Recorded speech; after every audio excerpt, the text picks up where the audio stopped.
It's You're not gibbery jabber. you haven't had any, Jabber. you haven't had any sleep, huh? I haven't had any sleep, but here I am, loyal.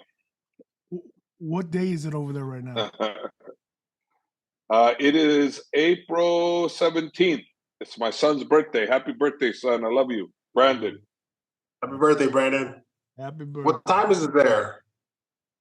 It is whatever it is there, we're 11 hours ahead of you. Yeah. Okay. Really? Damn, huh? I didn't even say that. So what time is it there? 2 something? Dude, this is a Muslim country, you know? Over here, they eat late at night.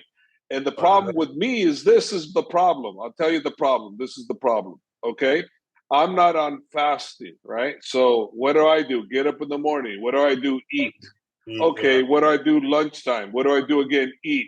Okay, they all start iftar around, when the sun goes down, which is around 6:45, 6:35, 6:45. So guess what I do? Eat a big giant feast. And guess what they do again? 9:30, 10 o'clock, 12 o'clock, they meet again. And guess what they do? Eat. So I've been eating like 4 times a day sometimes. And it's an enormous amount of food. So needless to say, I'm almost your weight right now. You know You and I are about the same weight. Is that when they host you, they want to give you everything. So yes. you just eat a little piece of chicken, right? They're like, no, you got to try this, you got to try that, you got to, and they feed you everything. Yeah. Huh? Well, if everybody else is fasting, shouldn't you just be fasting too during the day? Okay, it makes perfect sense to do that, but to actually be able to do that, it's a different, easier said than done. I get you.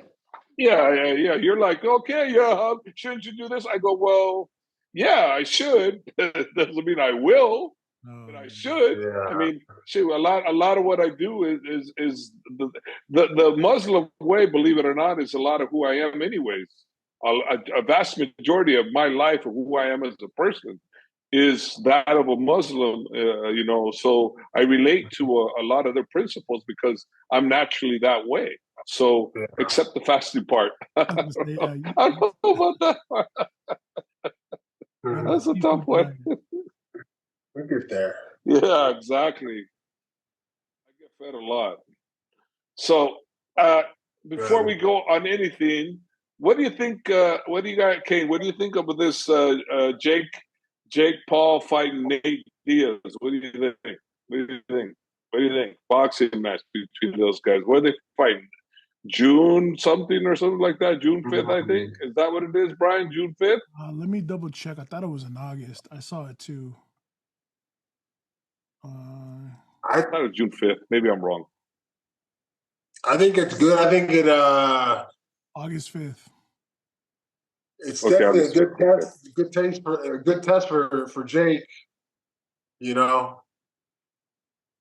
I think Nate's boxing is pretty good, so it'll be a good test for him. What's their weight like? I don't know the weight. No. I mean, you got to remember the issue to me is the weight because Nate's best weight, absolute best weight was 170 actually, 155, 170, right? Yeah. Well, Jake barely made 185 last time, so there's a big weight disparity between the two, and size-wise, height-wise, they're about the same. Power-wise, I think there's a huge difference in power between Jake's power and Nate's power. Experience-wise, there's a huge gap there too, because Nate Diaz got a huge amount of experience, huge balls, so it's a matter of, can Jake knock out Nate or take him out in a short amount of time, or will Nate wear down Jake and take him out? I mean, it's one of those fights where there's advantages to both sides. I think it's a compelling fight.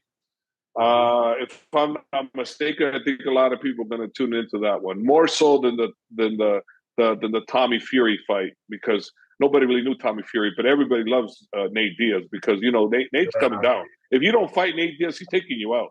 He's taking you out. Yeah. He ain't gonna play with you. He's gonna take you out.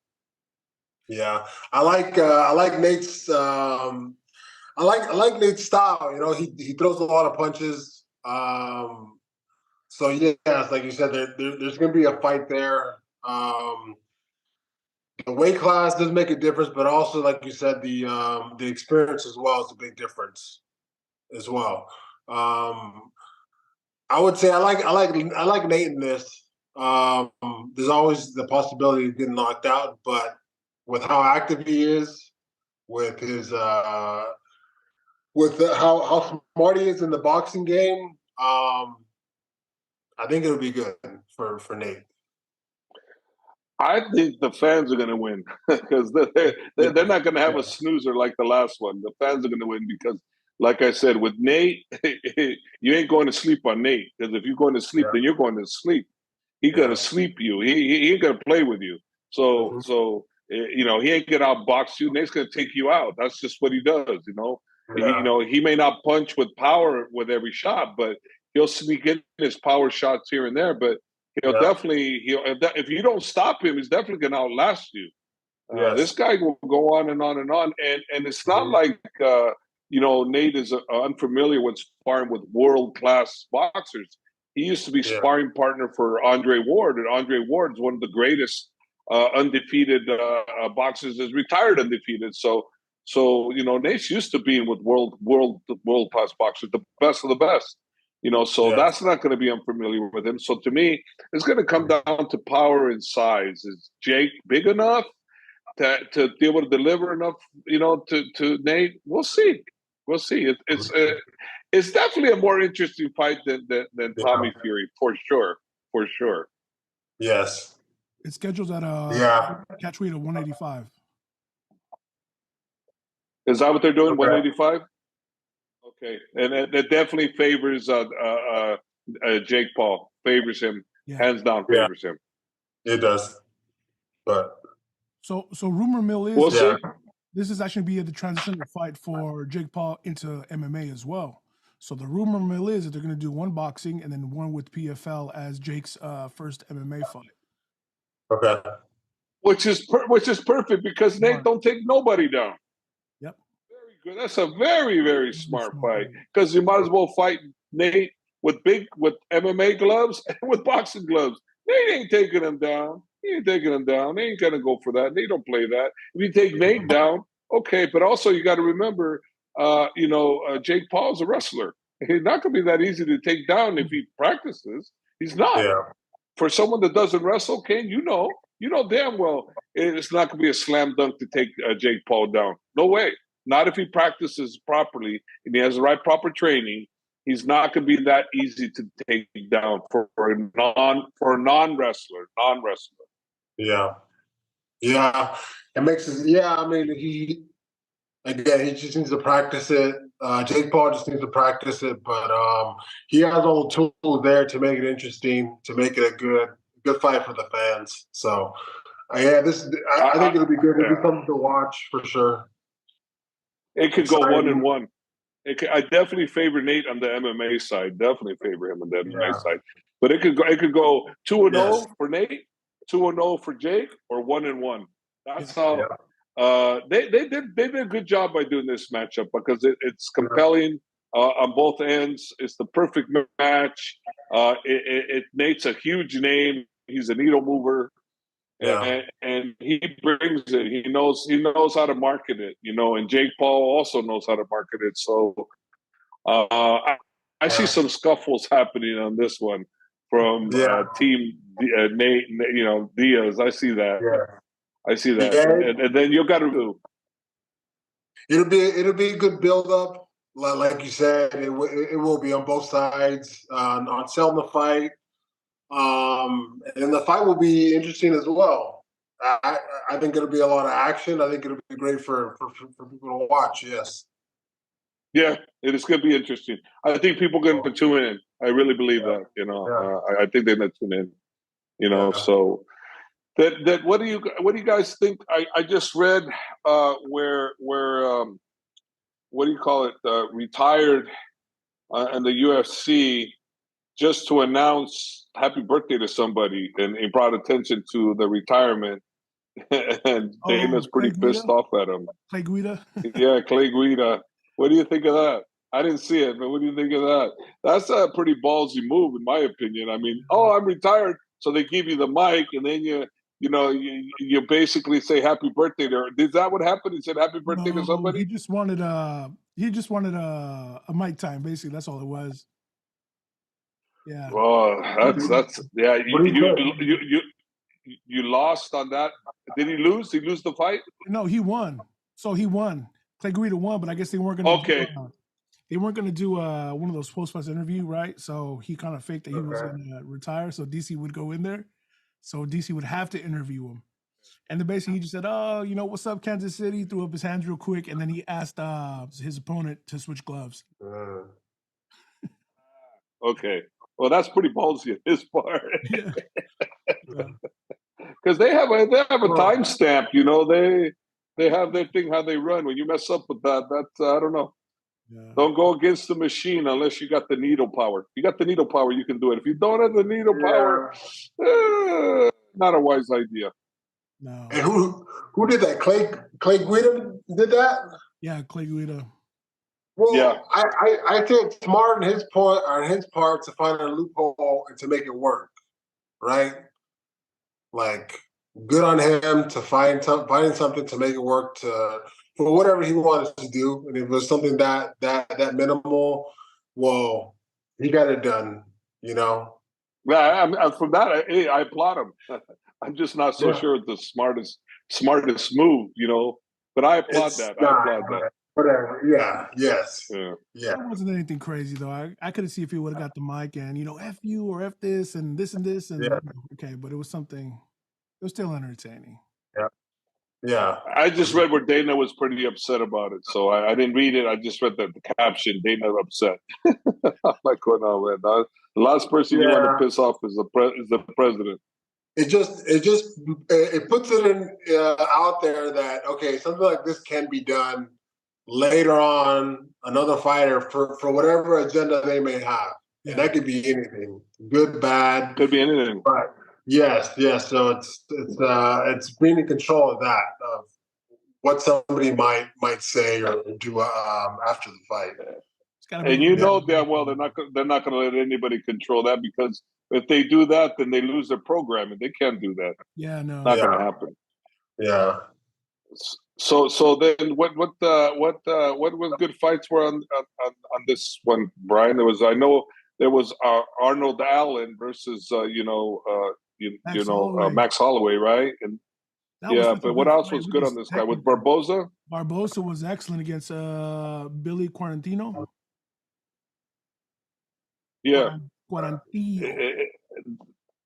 They hit him with the knee, right? I saw the clip. He hit him with the beautiful knee. Perfect. Put him out. Ooh. Perfect knee, huh? Yeah. Wow. Barboza was kind of like fighting on the perfect knee. Yep, coming back onto the cage, and Quarantillo went to throw an overhand right, and as he landed, the knee just came up. Perfect. Okay. So basically, the perfect knee. I saw the clip. It was the right knee, right? He came in. It was a little low. He hit him with that beautiful, like it was a step back kind of knee, right? Yeah. It was a beautiful knee. Beautiful knee. So the main event. The main event was Max Holloway versus Arnold Allen. Well, yeah, Arnold Allen, right? And rumored was that Arnold won the 5th round, but he should have stepped it up in the 3rd round on up in order to win the fight, because he was losing the previous rounds. Is that true? That's fair to say. Max was was he?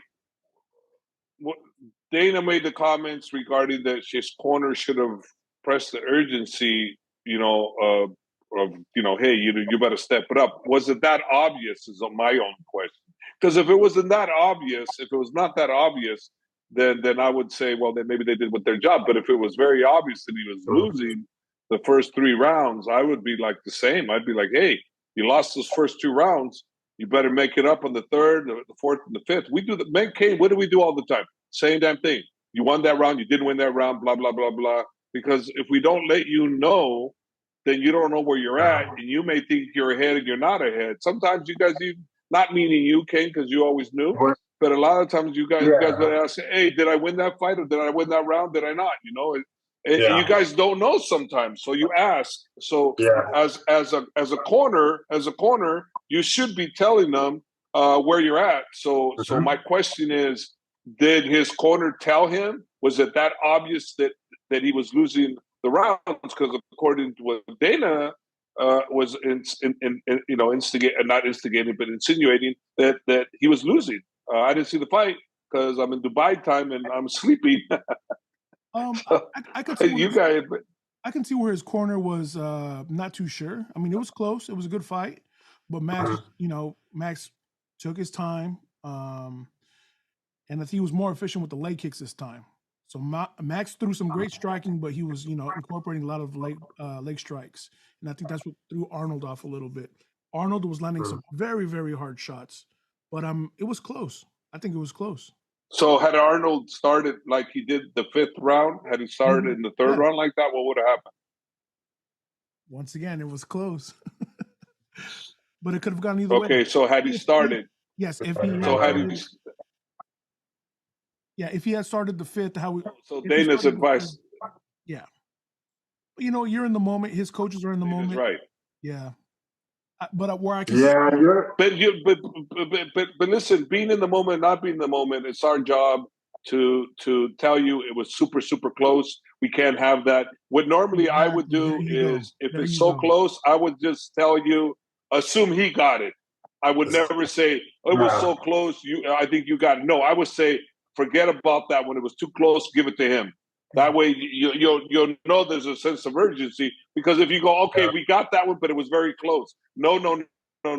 We lost that one. Even if you won it, tell your fighter you lost it. And that's my question. That was the advice his corner gave him going into the 5th. Like, hey, pick up the pace.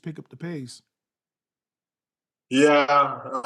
You're always on that, like, as far as it being close, obviously you want to make it decisive out there and let everyone know like what you did. It comes down to the judges. Sometimes the judges are looking at, like, who knows. But then again, there's like, with a long fight like that, like, how much did one guy have or not have? Or maybe, with because of Holloway, like, he couldn't get his offense going the way he wanted. There's a lot of factors out there, all the would've, could've, and should've, like, but we don't know what the fighter was going through, and how much he really had in the tank, especially when couldn't wait and having a hard fight like that. Like, it's tough to really dig deep and really try to win it like that decisively when you have two guys who are high level that are, basically, both guys are trying to do the same thing. So it's hard when somebody's not letting you do what you want, So yeah. You're correct on all of that, but the question comes to: did the corner tell him it was too close? What you're saying is correct, Kane. But did the corner tell him it was too close? Let's assume we didn't win that round. At least advise them, yes. Like, a sense of urgency, yeah, all that. Like, all that needs to be talked about and understood going out, and each round, for sure. Yes. So that's something we won't know unless we have the audio of what was being said, by round. That's why sometimes it's kind of cool to listen to the corner give advice, because sometimes I go, man, perfect advice. Sometimes I go, uh-oh. That's the disaster, because sometimes corner, like, for instance, Leon Edwards, his cornerman on the 4th round, after he lost, he was going to lose that whole fight. They're pumping him up, yelling at him, pumping him up. You go out there, you win the fight. And he went out there with that attitude, like, I'm going to win this fight. I'm doing everything I can. Whereas I don't know what the corner on the other side was saying, where they're telling them, hey, push him up against the fence, hold him, wrestle with him, or stand in the middle with him and trade with him, because that's what he was doing. So for me, it's a matter of what was the corner saying? I don't know. So, I mean, if I was on Kamaru's side, I would have been telling them, hey, you know what I do, Kane? Play it safe. Take his ass down. Get him in the cage. Don't give him an opportunity for what he's best at, striking. I would never give him an opportunity to strike. Take that away from him. If you take away the best weapons he has, you minimize the chances of you losing that fight. So that's what I'm coming from, is what was being said, and was the fighter coherent? Did he understand it? And did he want to do it? Did he try to do it?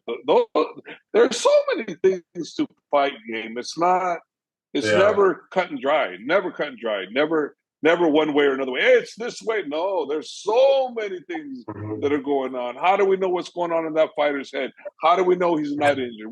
Man, it's like so many things can happen. I mean, everything looks great, but nothing's great on the inside. Yeah, and then even with it like watching the fight live versus watching it on camera, like I would say like perspectives change a little bit as well. Being there in the moment and watching on camera. So yes, it all depends on what the corners were saying as far as giving the fighter a sense of urgency to dominate, right? To win each round. Yes. Yeah. The perspective is a big deal too, because watching it in person is not the same as watching it on replay. Watching it on replay, you can see every freaking detail. When you're there live, you miss some things. That's why this is one of the reasons why I always say, when they ask me, what do you think's going to happen, coach? I go, we're going to go 5-round war, because I need to be focused 5 rounds. I can't be focused about 2 rounds. One little slip up, you miss. And this is the reason why when people ask me the questions, so what do you think? It'll be first round, second round? I never do that. I won't allow myself to trap myself into that predicament, because when you do, you'll miss something. Because once it goes past the second round, where you said it was going to be a KO, you go, oh, shit, he's going past the second round. Well, that, oh, shit, something's going to happen when you said that. That's why I don't ever do that. 5 rounds. Always that. With Dos Santos, I never said you were going to stop him. I said, no, 5-round war, 5-round war, 5 round. Because I wanted to be engaged the whole time. Yeah. You want to go to every fight knowing that you have the confidence to go anywhere. And that means like push your body to anywhere that you need to go, whether you're losing the fight, but you're sticking in it. You always have that. I can still win this. Even like you being completely exhausted and saying, no, I have to keep going and not stop until the fight is over, until one of us is done, until the fight's completely over. You have to have that confidence, or even that mental toughness to know that where the fight goes, you're going to be in the fight no matter what, and you will keep fighting back. Yes, correct. So let me ask you a question. Well, hey, I'm going to switch it up real quick on that. So let's say you are doing everything you can do. Your coaches are telling you you're winning the fight. All 3 rounds, you're good to go, and everything's locked in. Then you go to the judges, scorecards, and the judges rule against you, right? And everyone is saying, what the heck happened? Yeah. You mean like the Rose situation? Well, just you're talking about the Rose? No, I'm talking about yesterday's fight. Jocelyn Edwards was I can't believe. Okay. I'm off on her name. Yeah. No, man, it's all perception, like we're talking about. Like, you don't know what anybody else is watching. Like, really, you don't. So what you're trying to do is be as dominant as you can. Yeah. That's all you can do. Like, and if it doesn't get finished during the fight, like if you don't get finished, if your opponent doesn't get finished, like really, you're bringing it up, you're giving it to somebody else who's watching it. And again, you don't know what they're watching. Even if they are professionals, like people mess up all the time. We all it's human error. It's human error. We mess up. It's giving that up to somebody else, but you're trying to be as dominant as you can. You're trying, and that's easier said than done, always. But let me give you let me give you an example where one of my biggest screw ups of all time for me were when Josh Thompson fought Del Kokui, in San Diego, and Josh was getting the living crap beat out of him so bad, and I was still in there thinking, okay, throw in the towel, but we don't have a towel. We have to talk to the doctor. We have to tell the doctor to stop the fight. Oh, but Josh is still fighting. We're going back and forth. But realistically, Josh had no chance. Once he got hit with those elbows, he had no chance, and we let him take a beating from El Kukui when we should have stopped that fight. That was a big blunder on my part. So I know for a fact that we coaches are responsible, but we're also human too. We screw up. I screwed up on that one major. The major screw up. What I'm talking about is it's not on coaching. It was actually on judging. The judges completely got it wrong. Yes. Yeah. No, but I'm just talking about. Yeah, I'm talking about human error. I'm not talking about coaching or this coaching. I'm talking about my screw up. So if I'm a judge, maybe I screwed up there too. But the thing of it is as a judge, continue to screw up. I mean, it's the responsibility of the State Athletic Commission of that particular judge to educate him, or basically give him another job where he's good at, the government jobs. He doesn't have to be a judge, he can do something else, so don't put him in that position if he's going to hurt because he's continuously doing something stupid. Like, I don't know if you guys watched, but most recently there was a referee that there was a judge in a fight, and the guy was being choked out. He was out. Yes, and the ref was just looking at him. Everybody's screaming, "He's out! He's out! He's out!" And the ref's still just looking like he's paying attention, like, "Oh, this guy's still fighting." The guy was out, right? And then all of a sudden, the guy got woken up, and then when he switched to armbar, and then he smashed his arm, and then he tapped. But that ref, had he, I don't know, had that guy stayed on, the choke, he might have killed the guy. Yeah. He might have killed him. That's a fact. So, and I'm sure that ref, he refed again right after that. He refed the UFC. I see the little guy back there. Hey, what are you doing back there? Hey, you selling PJs? Hey, man, it's Sunday. Oh, man. What's up, Hob? Sunday. What's up, Hob?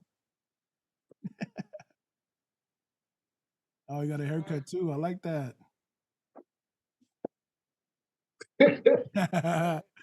Oh, no. So we got a few minutes left. Hey, I got one last question. This last question. Shoot. What do you guys think about Francis Ngannou versus Tyson Fury potential matchup? Eddie Hearn is trying to get that one together. What do you guys think? I think a big blockbuster. What do you guys think? I think it's going to come down to experience, man. Just the boxing experience. No, as far as attention. People wanted to watch it. People will watch it. Two Titans going at it. Come on. What about MMA gloves? I think it's great, man. I think it's great for it's interesting, right? Tyson Fury, amazing boxer with offense, defense, like everything that he knows. And Francis with his punching power. Yeah. All that it makes it interesting. It does, big time. Yeah, very interesting. And Tyson Fury is one of the greatest boxers of all time. Yeah. So it's going to be very, very, very interesting if they do MMA gloves. If they do boxing, I think Nganou's going to get smashed. I don't think it's going to be too much. So, the little MMA gloves could change. It could change just a little bit. Devil's advocate. Devil's advocate. Ngannou gets it done. Then what? Do you just give him You give him whatever he asks for? Yeah, there's a lot of power. Yeah. I'm not favoring him on either one. By the way, I'm just saying. I'm not favoring him in MMA gloves, but if he gets it done, the world's his oyster, bro. He's earned, and he's going to make the biggest payday in his life. Yep. The world is his at that huge point. Monster payday. Yeah, big payday, and then just again, he gets to make some big moves, big monster moves.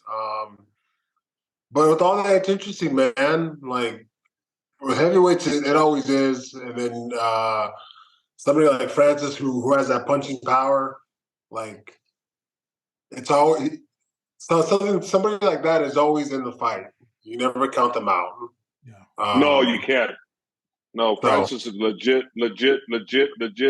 champion, legit power, legit speed, legit heart. He just doesn't have the boxing skills, and he doesn't. It's flat out, he doesn't. Tyson Fury is a great boxer. So that's what you. But Francis Ngannou's got great power. That's a fact. Mm-hmm. Yes. Yeah. All right, gentlemen. Okay. I think we're good for the week. Good. Okay. Now, Kane, your job is to watch the next UFC, okay? Well, you got to I'll be asleep. Next one is Sergi and Curtis Blades. Next fight night. Curtis Blades? And Sergi. Next fight night, it's free? Yeah, it's free. And Kane, you train with Sergey. You train with Sergey. You used to train with him all the time. Remember, he trained with us. Yeah, Sergey. I do remember him. Very, very, very talented. I thought even when he came up, like, I feel like a lot of people, there's not a lot of people who give me some trouble, and he did. Like, and I was like, well, this guy's good. Like, he was slick in his boxing. His takedown defense was good. So I thought even a long time ago that when he came up to AKA, he was very, very talented already. That was a long time ago. That was a long time ago. That was what, 2015 or 16? He's much better since now. Has it been that long? Yes. Yeah, bro. He was 2015 or 16 when he came to train with us for a couple camps. A while ago, yeah. Yes. Yeah. And he was very good. So, all right, I'll be good. Yeah, I'll be watching it. Hey, Hav, dude, I think you need to dress the way you dressed there in San Jose. You need to bring some of that style back. Back to West Coast, man. Okay. No problem. I'm not joking. Yeah. I'm being serious. That sweater you have on, amazing. Bring that. Wear that next time you come out. It's Gucci. Okay, I wear it all the time. I wear it to practice. Not all the time. Just like, bring it, put it in your repertoire. Put it in your. Okay. I can't come the way you are right now with Oak Grove and the whole bit. This is how. Well, you know me, man. I get coaching. I get down dirty. I'm in the mix. I get in the mix. I'm still in between practicing. Still in between. Yeah. I'm coaching and business. So all right, guys. All right, man. Is it over, Brian? We done? Yes. All right, guys. Have a good one, gentlemen. All right. Have See you guys. Weekend. Bye. Bye, guys. All right. Bye. Bye.